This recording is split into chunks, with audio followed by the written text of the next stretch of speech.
on the second night of the Vision Quest, which was the night that I had the visitation, a spaceship went right over her. Aspen Roots. Welcome to another Aspen Roots podcast where we like to tell true spiritual stories.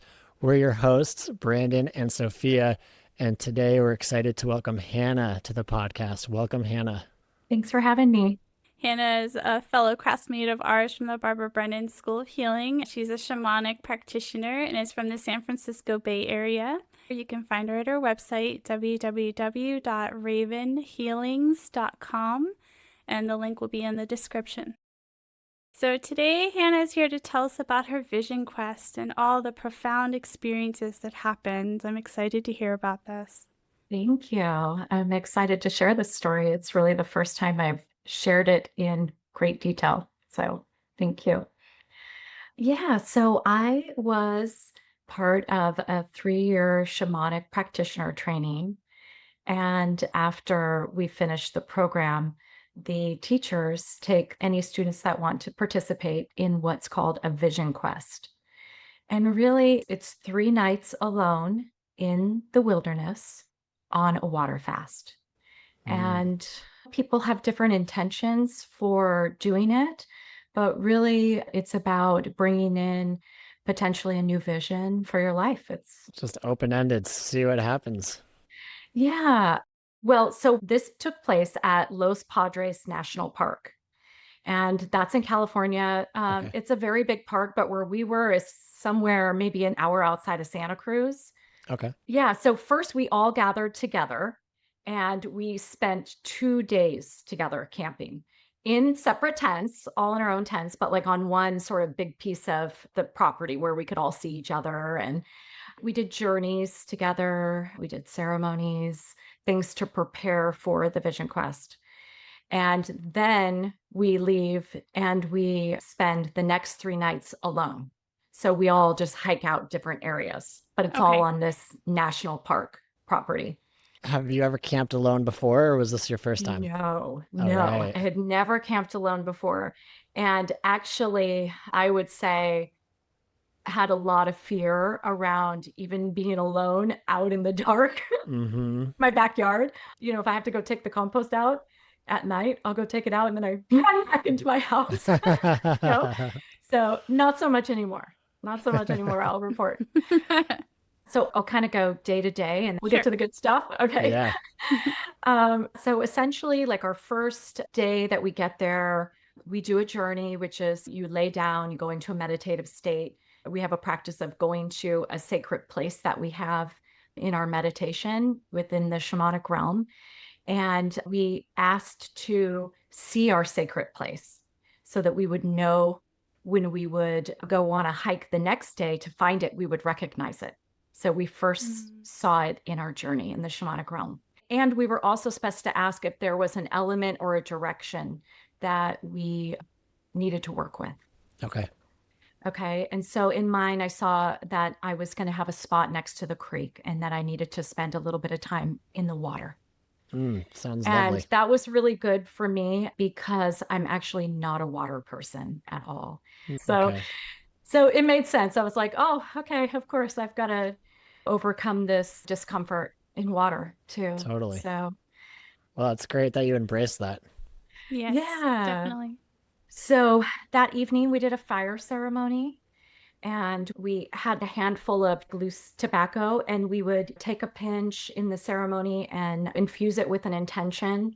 And then when we were ready, we would throw it into the fire as an offering. Also, I want to say that we did exchange with each other, just sitting in a circle, what some of our intentions were. And I could tell that because I wasn't the first one to say the intentions, I realized before it even got to me, and I spoke this aloud too, that I'm realizing that my intentions for this vision quest are not really relevant now that I'm here. It was like once I had Oh. stepped into the energy, I just knew it was going to be so much deeper. And, I showed up with my very human intentions, like thinking, oh, I'm going to have 3 days of meditating. I'm going to write up a whole new website and I'm going to by the time it got to me, I was honest and said, I was thinking about writing up some new business stuff and And Oh, that's not what happened, huh? just, yeah. yeah, it's Nice. like And something that transcends lifetimes rather than something so specific to this lifetime. that's right. Yeah, absolutely. I'm like, these are not my bigger concerns, probably, in life. So I really didn't have a lot of bigger intentions coming into it. I mean, I definitely was hoping for a new vision of something. And that was about it for the first day. The second day, we're still together. This time, we all take off in various directions and are looking for the sacred site that we saw in our journey. Okay. And so we come back, and then the teachers have a map, and you actually mark your spot on the map because they will come and just sort of see if they can see you once a day. And Ah, actually, the first day, I didn't leave my tent a lot. I guess they were worried about me. So they actually did stand maybe like 40 feet away and drummed until I stuck my head out just to see that I was okay. oh, that's a nice, gentle way to do that, and a lot less Yeah. scarier than just hearing footsteps come up to your tent. You're like, is that a human or is that an animal? Mm-hmm. I like the drum Totally. idea. Yeah. Yeah. So we came back and then we made something called prayer ties. And we had these little squares of fabric and different herbs, tobacco, sage, lavender.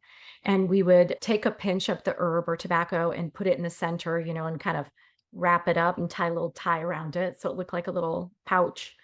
And so we would really think about a prayer for ourselves, like maybe a prayer for safety and a prayer for guidance and different prayers. And then you string them all together. And so you have the prayer ties that you take with you. Oh, I And love actually, that. in case I forget to mention, at the end, when you come back, you put them in the fire. Hmm. Okay.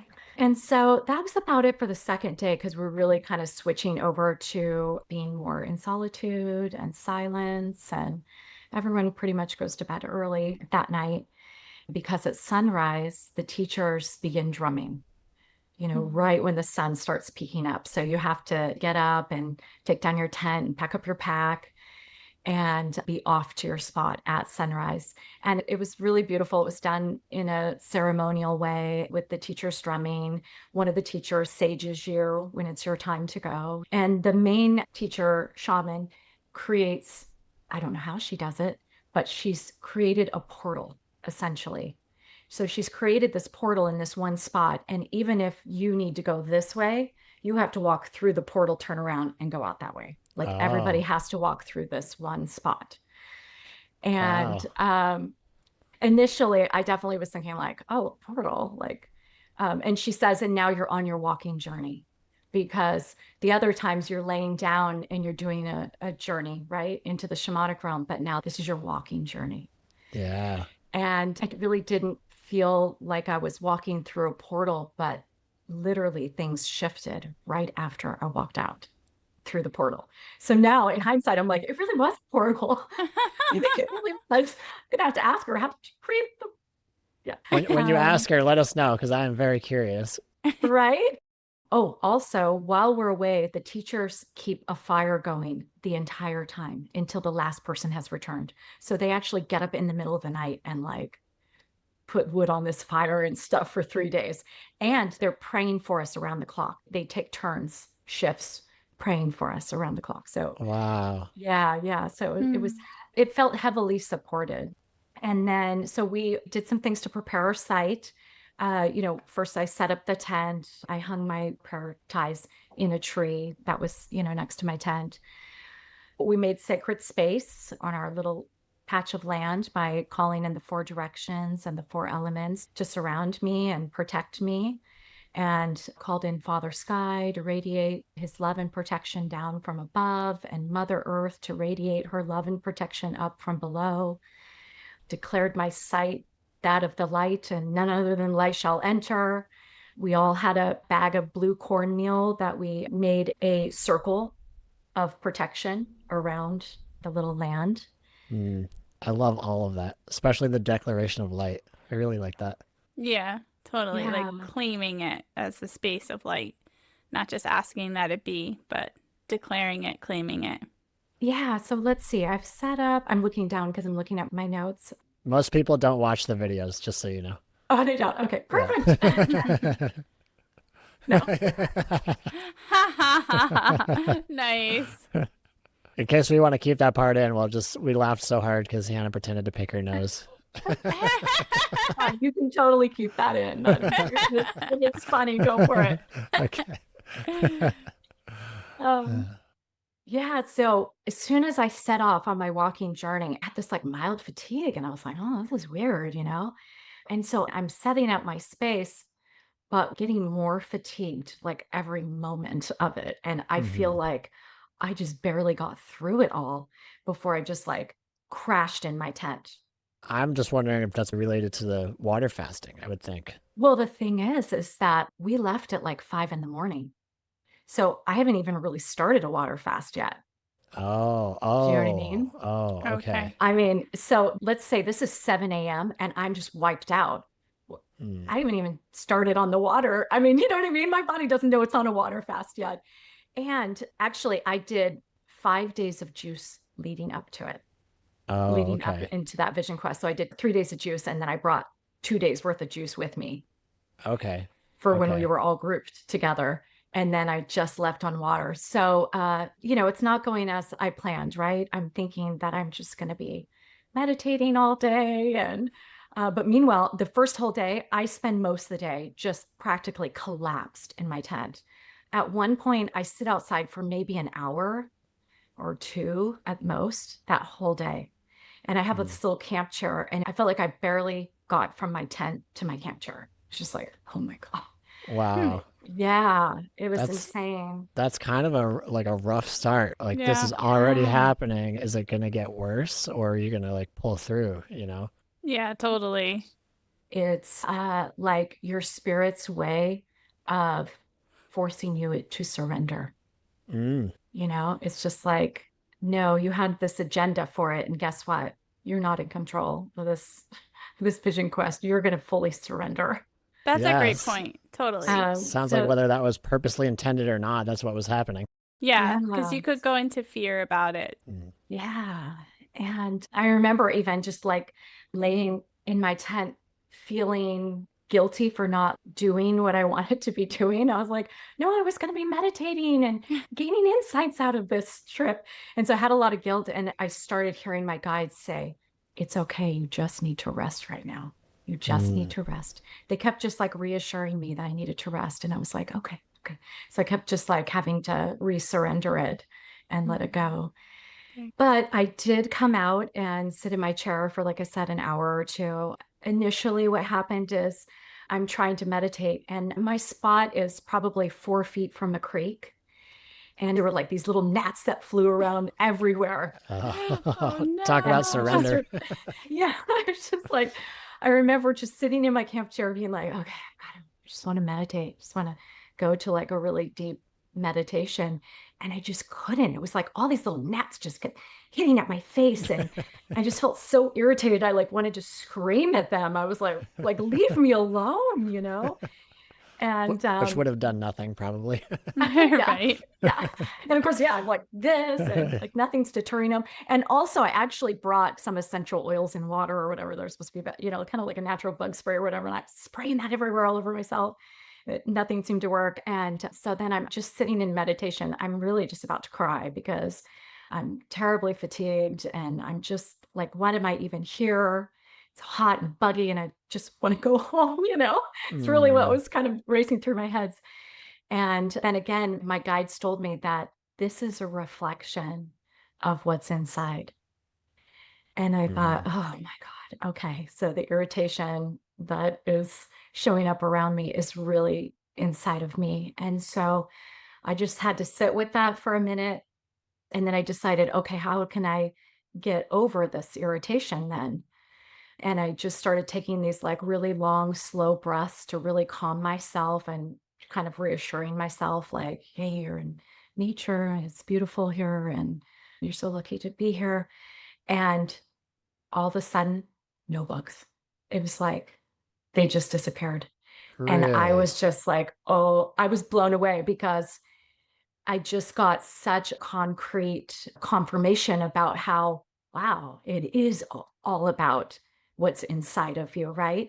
And, we're always told that your outer world is a reflection of your inner world. And we're used to seeing that in the people, right? That we spend our lives with and are in close relationship with, right? How they can trigger our insecurities or trigger our wounds. And so I could see that easily when there's people around, but it was a really profound realization that when people aren't around, nature is your reflection. And Wow. so, I mean, you can't avoid yourself, right? You Yeah, can't, unfortunately, you, sometimes. I wherever know. you Yeah. go, there you are, right? And Wow. so that was really a big epiphany for me. It wasn't like necessarily a new lesson, but a deeper knowing of that lesson, I guess. That's so Yeah. cool. So, I've never yeah, heard that nature is a reflection of us. I think that, right? sounds appropriate. It sounds accurate. So, yeah, it's just a new perspective. I mean, to me, it's Yeah. it's incredibly insightful, and pun is intended there. But I'm blown away that that worked and that the bugs left you. I'm like, I kind of can't Oh, wait to go outside and try this now. right. It was like they just disappeared. It was like I found the calm within and my world became calm. It was, Oh, yeah. That's cool. awesome. The only other thing I did was recommended by the teacher. She said, if you want, you could do recapitulation, which is where essentially you imagine scenarios or relationships where you potentially gave some of your power away. And so it's sort of a rebuilding of yourself, reclaiming of that energy. And then also you can use it for traumatic times in your life too, because essentially what you're doing is you're gathering back up your energy from these times. And if it's something Hmm. that's still a memory in your mind, that means you're still putting energy to it, right? Because you have to put Oh, energy yeah. to a memory to keep it alive. And so, in a way, it helps you to let go of maybe some painful memories. Because on one hand, you're reclaiming power for yourself of energy lost. And on the other hand, you are giving back maybe the energy of that memory that you no longer want, or to make it feel smaller or less traumatic. So, that was really a cool practice. And what I found is initially I'm calling up people that I've been in relationships with or prominent people in my life, parents and things like that. And so at first it was like I was consciously asking for these people to come forward. I would do the process. And then what I found though is it started just kind of happening naturally. And people would just then pop up and it would be like, oh my God, I haven't even thought of that person in like 20 years. Okay, I must need to do this with them, you Mm, know? yeah. They must have something of mine. Oh, I've had some experiences like that. I love when that happens. yeah. So that was cool. And I got to find little bits of healing in places that I'd really forgotten and didn't think I needed. So, What a beautiful thing to be doing by yourself out there in the woods. I just love how deep you went, that you were able to really reflect on all the people that had hurt you or you felt like you gave a piece of yourself away and that it was coming up naturally for you and that you were in this deep state where you were able to find those pieces that maybe your conscious mind had lost track of but still needed healing. So I think that's really beautiful. thank you. Mm-hmm. Thank you. So the next morning I wake up and I'm hearing drumming sound. And I'm wondering if, like, am I hearing my teachers? Like, how could I hear them? Because I've got the creek going, right? And then I decide, oh, I must be hearing it in my head. And then I start hearing like this beautiful native singing happening Oh, with the drumming. And then I know it's for sure not coming from my teacher's camp, which I couldn't hear them anyway. But so I'm still thinking, oh, okay, maybe this is like with my mind's ear. But then I plug my ears and I can't hear it. And I unplug my ears and I hear it. And I hear it for 2 days straight. so Yeah. for with someone with an analytical mind and all the other people listening who have one too, could it have Yeah. been another classmate? Was another classmate drumming and singing for like 2 days? No, Okay. no. Okay. For one, well, nobody was that close to me. Mm-hmm. And really, it was too beautiful sounding, almost Mm-hmm. like I couldn't possibly have heard that beautiful of sound, you know? Yeah. But that's a good question. It's a good question. Definitely, I had all those thoughts racing through my mind, trying to be like, oh, I'm definitely not hearing the spirits. I'm not hearing the spiritual realm. Right. But then finally, I came to the conclusion that I was hearing probably the native people that are still on the land in spirit. Wow. And were they Uh, speaking in a language you didn't understand? Did it sound like Native American language or?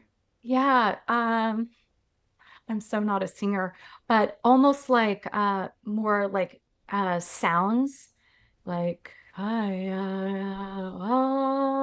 just more like sounds like Okay. that. And I don't know if that's like traditional or yeah, I It's don't just know. what you experience. It sounds Yeah, beautiful. yeah. It So does. it wasn't like a song that I could catch on to.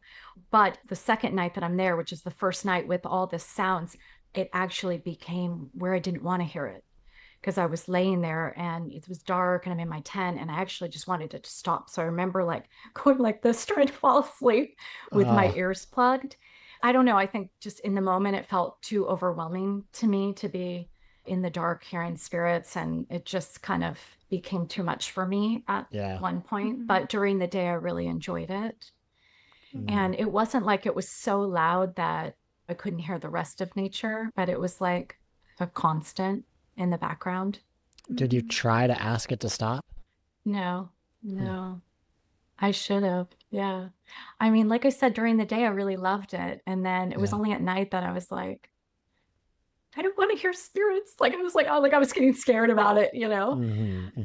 But then you were able to fall asleep eventually?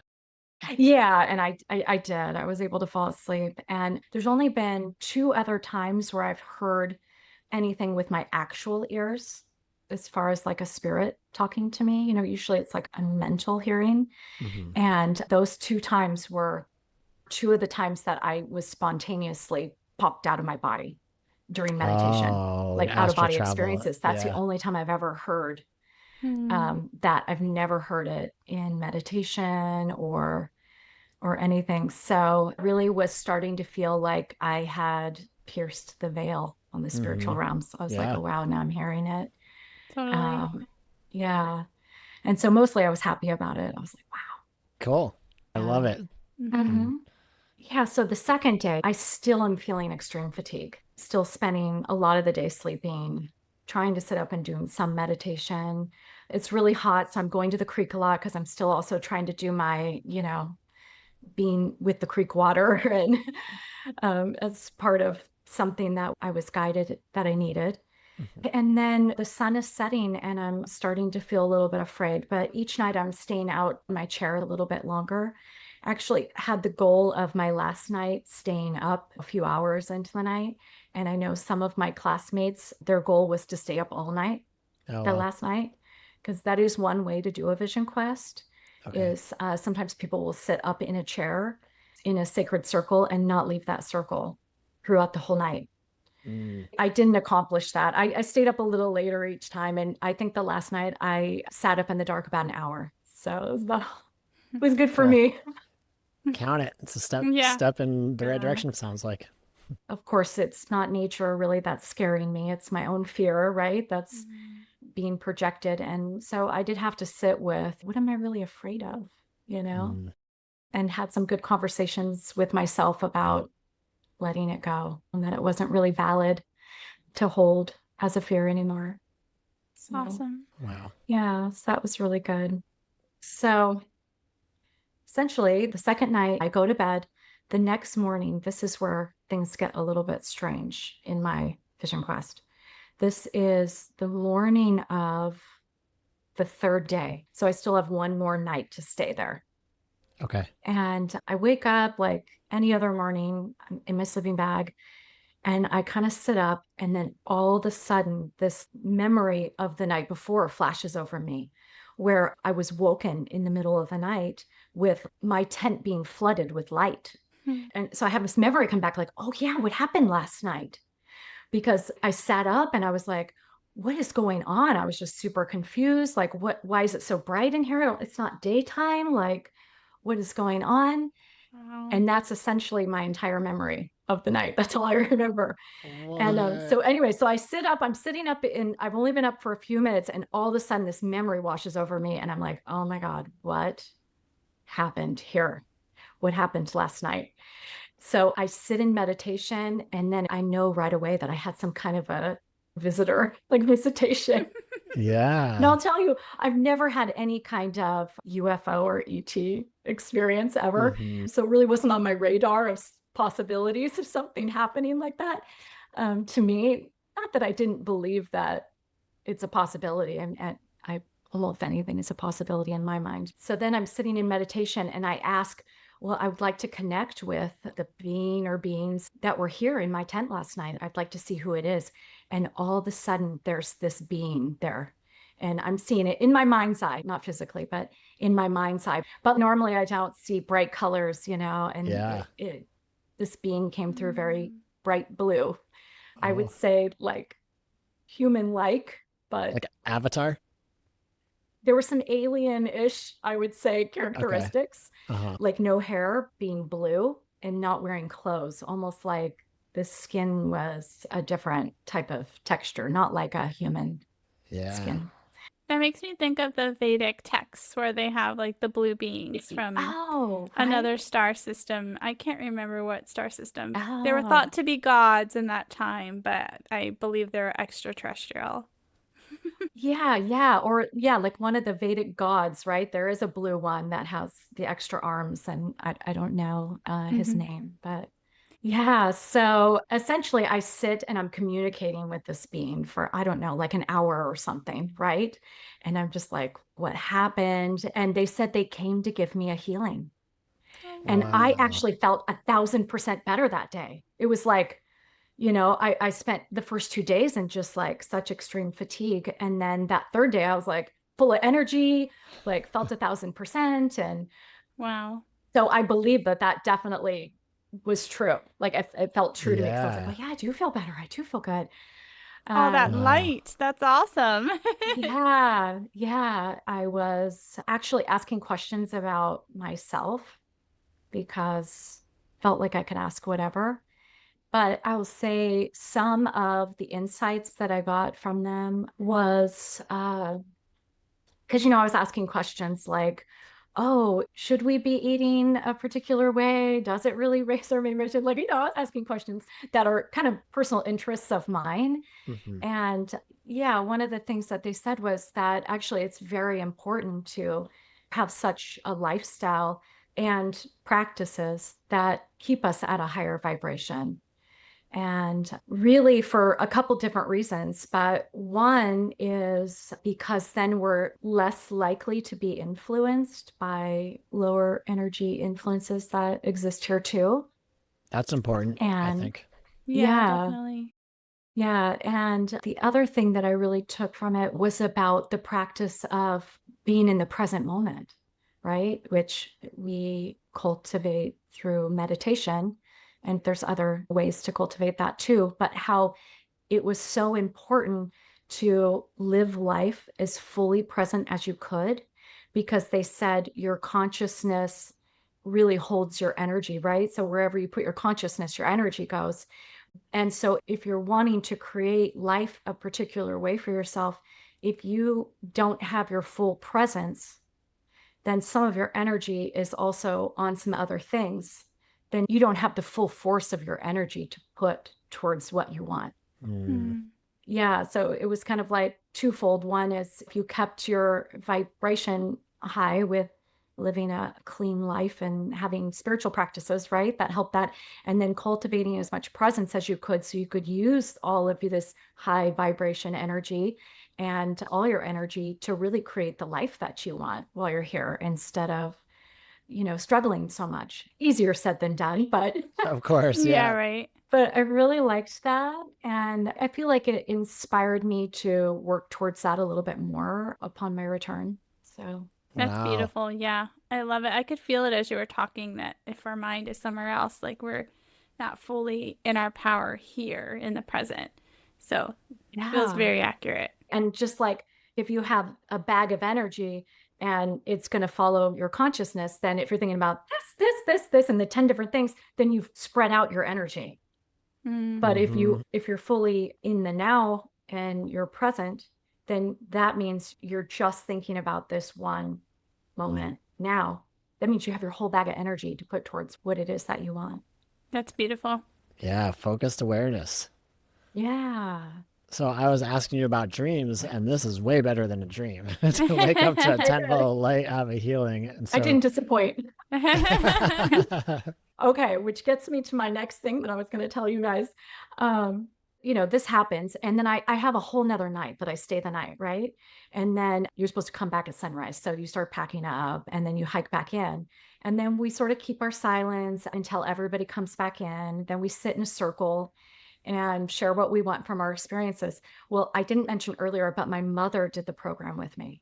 And she was at the Vision Quest. And now she's like super far away from me. We didn't want to be near each other or anything, right? We needed to be on our own separate Vision Quests. But anyway, so my mom's there, right? And so we all sit in a group. Eventually gets to me, and I share this, like, I think I had an alien visitation, kind of thing.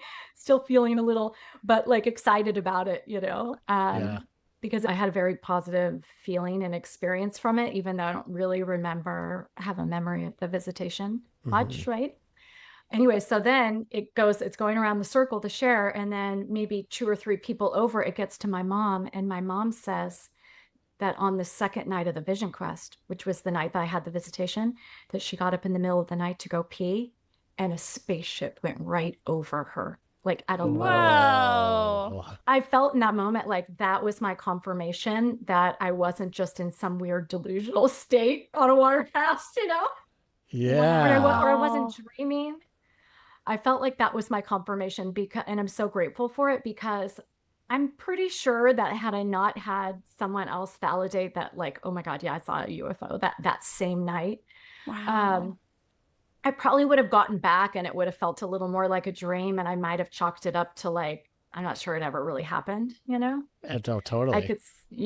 And in a way, I feel like that validation happened so that I would know that I really did receive some kind of visitation. And that's so beautiful.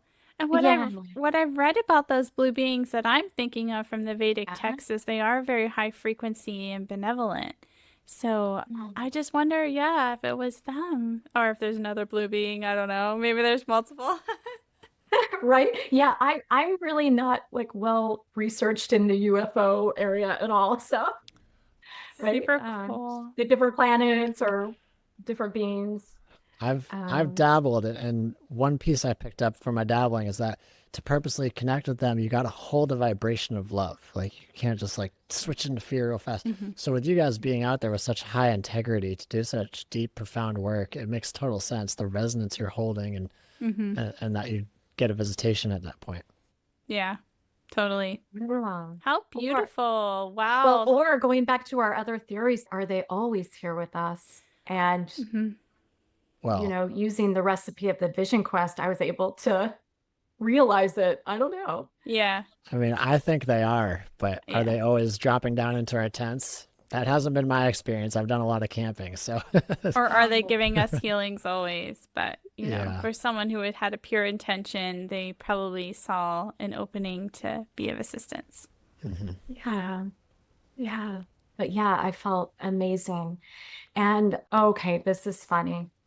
So in the beginning, I was telling you how when I showed up the first day, I realized that my intentions were really kind of shallow, I guess, right? They were surface level, very human intentions, and not really spiritual intentions. So we get back, we do the share, and at the end, my main shaman teacher, she said, well, Hannah, I've been meaning to ask you. She was like, did you get your new business plan and everything in order? Did you get that? I was just like, touche. Oh, that's so funny. Everybody started cracking up, because of course, who even thought of that while I was there? Right. Oh, I love it. That was really great. So good. Ending with a light heart. But I will say that I felt like this was a hard experience for the most part. Until the last day, I felt really good. But up until that, I was like, oh, this is hard. It was hard. Everything about it felt hard. And there's something about a difficult spiritual experience that in the end, I always get something out of it. Like like I actually feel maybe it doesn't last forever, but for a few months after the Vision Quest, I actually felt like I had gotten more joy. I felt more joyful. And I've had a different spiritual experience where the similar thing happened where like I did this kind of thing and then I felt very joyful for a couple months and then it slowly kind of petered back down. And I don't know if it's that maybe I raised my vibration so I could just connect more easily with joy, or maybe somehow, even though it's painful doing the healing work, you're gaining a little bit more of yourself, you know? Yeah. That's what it sounds like, especially with the recapitulation, if I said that right. You know, you're Yeah. bringing pieces of yourself back. Yeah. And I'm reminded Yeah. of in my podcast episode where I talked about how I released a derm from my own body. The message that was given to me was the more uncomfortable you get, the closer you are to freedom. And Wow. that was very uncomfortable. You were there actually for part of it. This was the very uncomfortable experience I had during supervision in school, and just Right. doing this kind of shadow work. Yeah, you're facing the uncomfortable parts that I don't know how you want to say it, have been hidden or blocks or whatever, and you push through to the other side, and then there's a sense of freedom at that point. Yeah. Yeah. Yeah. So, I mean, I guess on many levels, like spirituality can be difficult and hard, but like always worth it, you know? Taking Exactly. out of it more of yourself in the end. Yeah. That's Totally. beautiful. Well, so that leads us into our soulful send off. I'll start. Hannah, thank you for sharing this profound journey with us. I think that, yeah, you brought back these pieces of yourself after you faced fears and realized that you were more than the fear. And your surrender, I believe, led you to meeting this extraterrestrial and getting this beautiful healing and gaining those pieces of yourself back. So I think it's a journey of surrender and trust, faith, belief. And it's like the journey we're all on here, but it was so much more magnetized because you really put so much intention into every like action that you did and you got so much out of it. So it's just really profound to me. I think the spiritual journey that we try to walk on a daily basis can be very profound, but when we have these moments that really, I think you'll remember that for the rest of your life, the experience you had, it just changes who you are and helps you be more of yourself, more embodied. So it's beautiful. Thank you for sharing. I'll jump in next and say that it's really cool to hear all these details of a vision quest because I've always been curious and I've never met somebody who's done one or explained it to me in such detail. So I really appreciate having you here to go into such depths of something that I know is personal to you. And you were so brave to do this in the first place and brave throughout it. I love the part where you're talking about how not everything is about comfort. And sometimes we have to walk through these uncomfortable things. And that is how I know you as a person. Of course, the Barbara Brennan program is difficult. And I was in the peripheral while you're going through your shaman program. And I know that you show up to all these difficult things with such a high degree of integrity to do the true work and really, really dive in to what's being offered, the opportunities in these programs.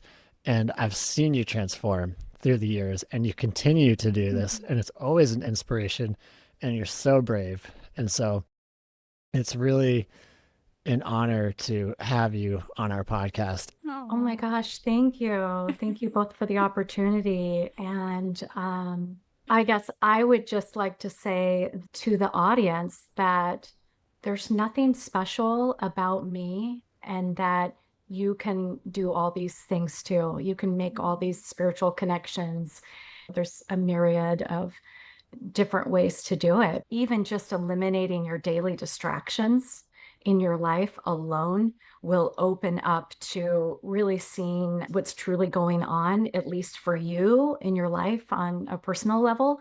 And I will have times where, like, if I need to make a big decision or I'm just feeling confused or just really wanting to anchor into myself, I will do a few days where I go, okay, no screens, no radio on in the car, not going to answer my phone unless it's like an emergency.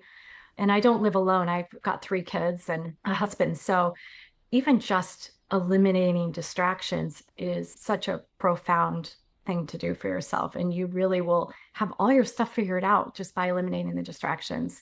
And I also find that if you're communicating with like a guide or anything, sometimes it feels so far away, like you're kind of grasping to get some information.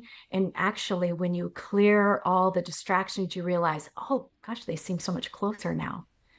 And so that's another really profound thing we can do for ourselves, because the spiritual realm is a subtle realm, and all of our distractions are so like big and loud and in our face and everything that we can't hear the subtle realms. But actually, if we even just eliminate half of the distractions in our life, we'll realize, we'll start to sense into those more subtle realms, and it's good stuff. Absolutely. Words of a wise woman. Yes, very beautifully said.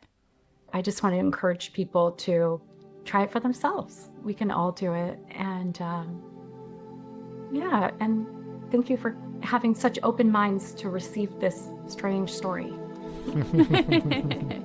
Anything is possible. Yes. Aspen Roots. Visit us at aspenroots.love.